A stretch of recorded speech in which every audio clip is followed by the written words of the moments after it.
Sinful Temptation. A Forbidden Dark Romance. Episode 1. The Wedding. The champagne flowed like liquid gold at the riverside estate, each crystal flute catching the late afternoon sunlight and scattering it across the immaculate gardens. Isabella Romano stood near the white rose arbor, her emerald silk bridesmaid dress clinging to every dangerous curve of her 23-year-old body like a second skin. The fabric was expensive, imported from Italy. Her mother had insisted on nothing but the best for this wedding.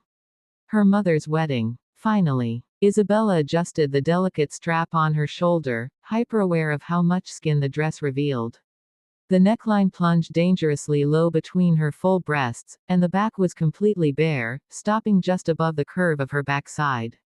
When she'd first tried it on, she'd felt exposed. Now, surrounded by society's elite sipping Dom Perignon and discussing stock portfolios, she felt powerful. Her long, dark hair cascaded down her bare back in loose waves that had taken her stylist 2 hours to perfect. Each strand caught the golden light, making her look like something out of a Renaissance painting. Her makeup was dramatic, smoky eyes that made her green irises pop, full lips painted a deep wine color that matched the roses scattered throughout the venue. She was beautiful, and she knew it.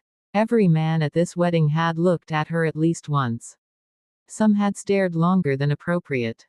But there was only one man whose attention made her skin burn. Elena Romano, soon to be Elena Blackwood, looked radiant in her champagne-colored wedding gown as she laughed with her new husband, Richard Blackwood. Richard was everything Isabella's father hadn't been: stable, kind, genuinely in love with her mother. He was 52, distinguished with silver temples and warm brown eyes that crinkled when he smiled.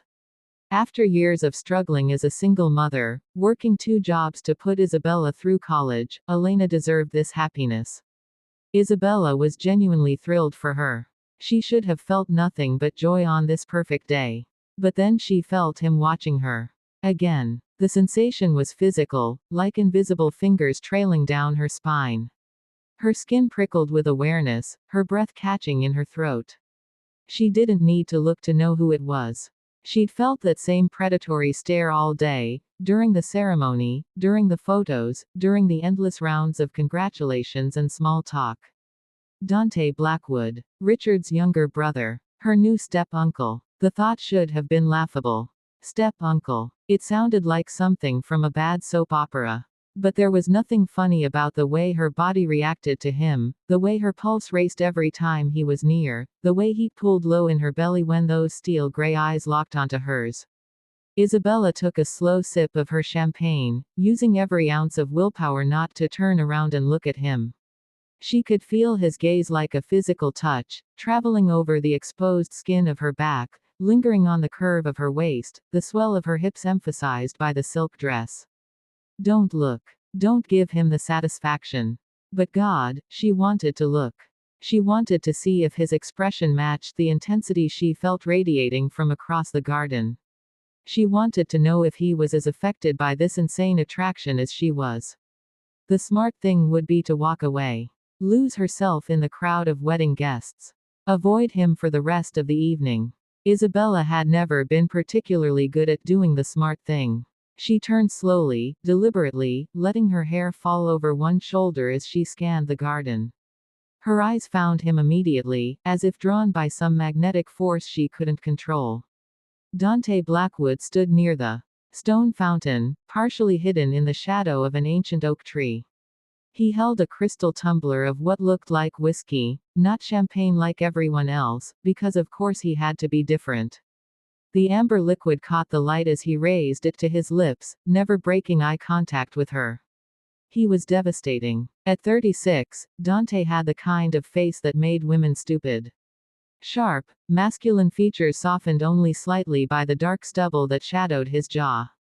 High cheekbones, a straight nose that looked like it had been broken at least once, and a mouth that was currently curved in a smirk that promised wicked, sinful things. But it was his eyes that undid her. Steel gray, intense, intelligent, and currently looking at her like she was something he wanted to devour slowly. His dark hair was slightly too long, falling over his forehead in a way that suggested he'd run his hands through it repeatedly. Unlike every other man at the wedding in their pristine, conservative suits, Dante's black jacket looked like it had been tailored by Italian masters specifically to showcase his powerful body. The fabric stretched across broad shoulders and a muscular chest, the white shirt underneath open at the collar, no tie.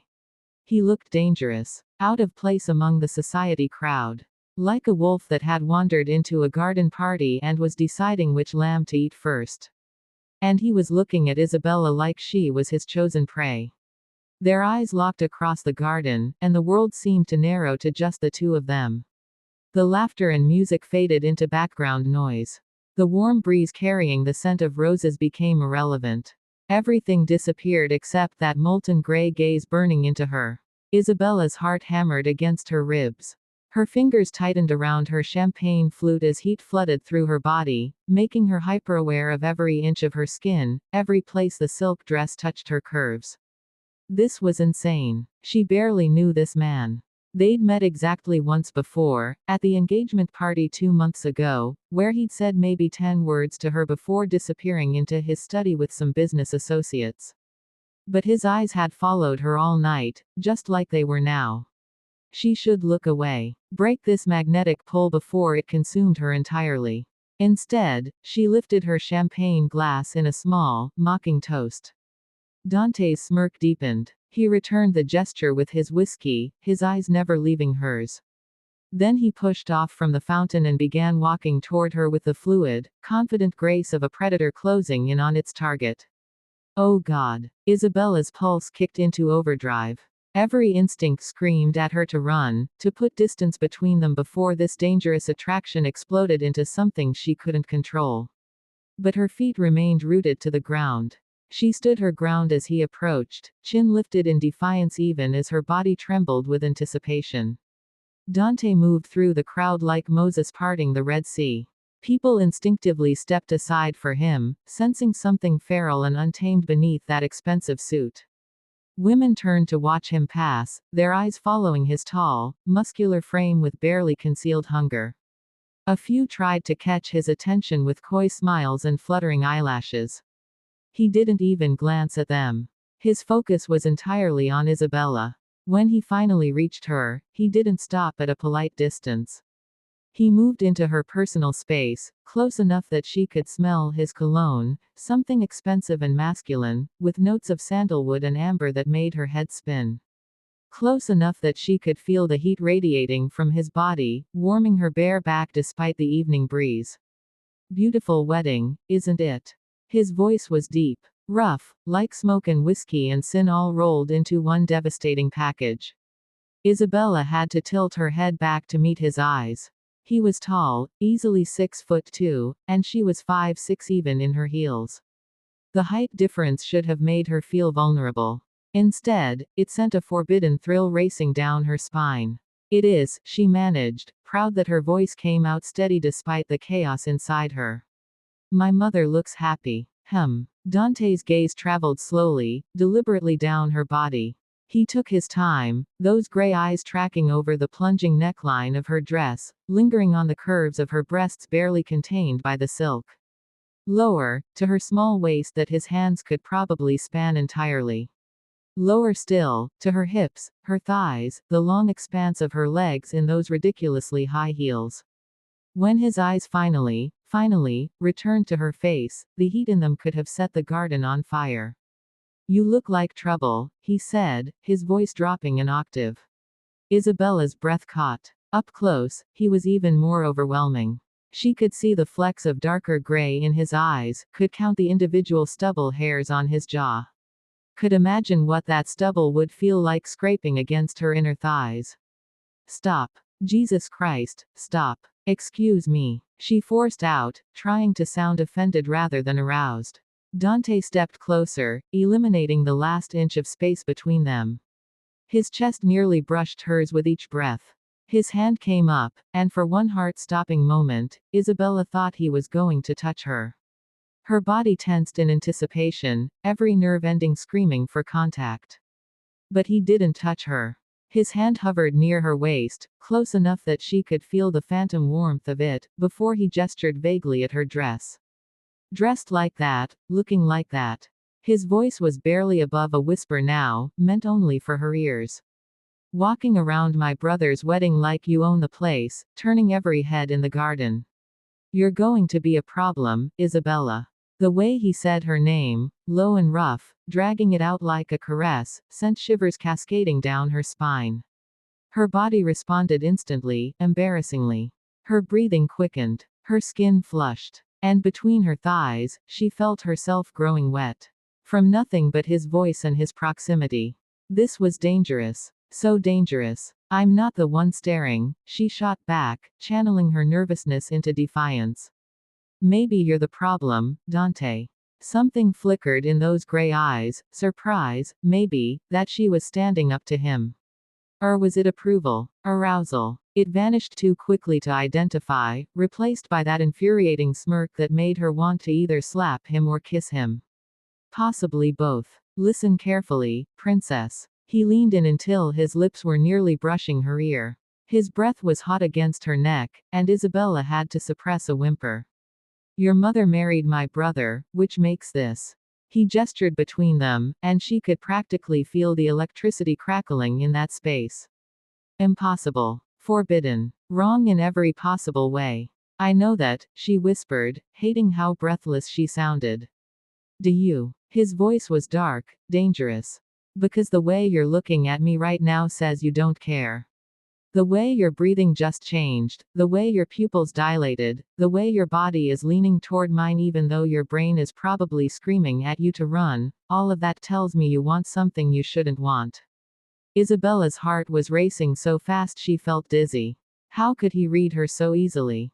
How could he see through every defense she'd carefully constructed? You're wrong, she said, but even she could hear the lie in her voice. Dante's laugh was low and dark, sending another wave of heat through her body. I'm really not. But here's what we're going to do, Isabella. We're going to stay the hell away from each other. You're going to avoid me, and I'm going to pretend you don't exist. Because if we don't. He paused, his lips so close to her ear she could feel them move with each word.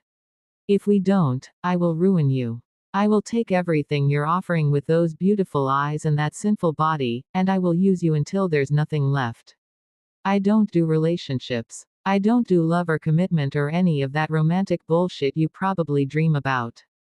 I do one night, maybe two if I'm feeling generous, and then I'm gone. Each word was like a knife, deliberately cruel. He was trying to scare her off, to make her hate him. It was working. Kind of. So do us both a favor, he continued, finally pulling back enough to look at her face. His expression was cold now, closed off. Stay away from me. Hate me if you need to. It'll make everything easier. Before Isabella could respond, before she could even process what he'd just said, he stepped back, putting distance between them like she was something toxic he needed to avoid. Then he drained his whiskey in one smooth motion, set the glass on a nearby table, and walked away. Just like that. Leaving her standing there, trembling and furious and aching with a want so intense it physically hurt. Isabella watched him disappear into the crowd, his tall frame easily visible even among the other guests. Several women tried to get his attention as he passed. He ignored them all. Her hands were shaking. She set down her champagne flute before she dropped it and shattered crystal all over the perfectly manicured lawn. I will ruin you. The words echoed in her mind, both threat and promise. Dante Blackwood thought he could scare her off with harsh words and cold dismissal. He thought he could make her hate him, make her stay away. He was wrong. Isabella Romano had spent her entire life being underestimated. Too young, too naive, too innocent. People looked at her pretty face and curvy body and assumed she was just another spoiled princess with nothing between her ears. They were always surprised to learn she'd graduated summa cum laude with a degree in marketing. That she'd built her mother's struggling boutique into a profitable business through social media campaigns she'd designed herself. That beneath the beauty was a sharp mind and a will of iron. Dante had just made the same mistake everyone else did. He'd assumed she would fold under pressure, that she would run scared from his dark warnings and cruel words. He had no idea who he was dealing with. As Isabella walked back toward the main reception area, her chin lifted high and her spine straight, she made a decision. She wasn't going to avoid Dante Blackwood. She was going to prove to him, and to herself, that she wasn't afraid of him. That she wasn't some delicate flower that would wither under his intensity. And if they both burned in the process, well, maybe some things were worth burning for. The rest of the reception passed in a blur. Isabella smiled and danced and made small talk with relatives she barely knew. She posed for photos with her mother, genuinely happy to see Elena so radiant. She even shared a dance with Richard, who told her how grateful he was that Elena had such a wonderful daughter. Through it all, she felt Dante's eyes on her. Watching. Always watching. She didn't look at him again. Didn't give him the satisfaction.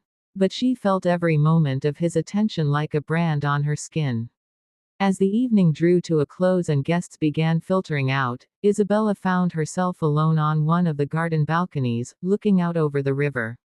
The sun had set hours ago, and the garden was lit with thousands of tiny fairy lights that made everything look magical and dreamlike. She heard footsteps behind her. Knew without looking who it was. "You should go inside," Dante's voice came from the shadows. "It's getting cold." Isabella didn't turn around. "I'm fine." "Isabella, why do you care?" She finally turned to face him, pleased to see she'd caught him off guard. "I thought we were staying away from each other. I thought you were going to pretend I don't exist." He stepped into the light, and her breath caught. He'd removed his jacket sometime during the evening, and his white shirt was unbuttoned even further now, showing the strong column of his throat and the hint of muscled chest beneath. His hair was messier, like he'd been running his hands through it. He looked frustrated and dangerous and so devastatingly attractive that Isabella's body responded instantly, her core clenching with need. "I lied," he said simply. "About what? Pretending I don't exist, or the part where you'd ruin me?" His jaw clenched. "Both." "Neither." "Hell, I don't know anymore." He closed the distance between them in 2 long strides.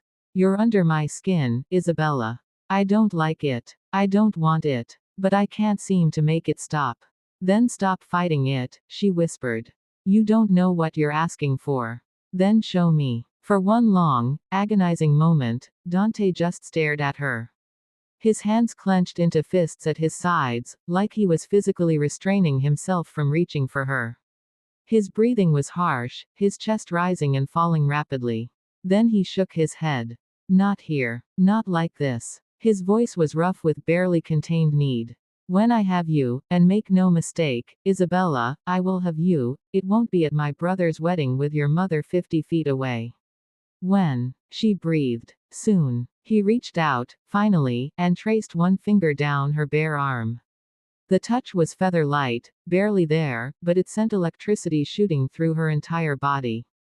"But not tonight. Tonight, you go home and you think about what this means. What you're willing to risk for something that's wrong in every possible way." "I don't need time to think." "Yes, you do." He pulled his hand back, and she mourned the loss of contact. "Because once this starts, Isabella, there's no going back. I meant what I said earlier. I will ruin you. I will be your first thought in the morning and your last thought at night. I will own your body so completely that no other man will ever satisfy you again." His words should have terrified her. Instead, they sent a wave of liquid heat between her thighs. "Promise," she challenged. Dante's eyes flashed with something dark and possessive. "Oh, princess. That's a promise I'll enjoy keeping."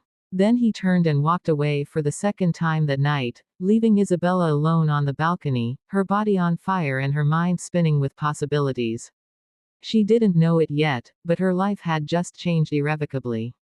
The moment Dante Blackwood walked away, Isabella Romano's fate was sealed. And neither of them would ever be the same again.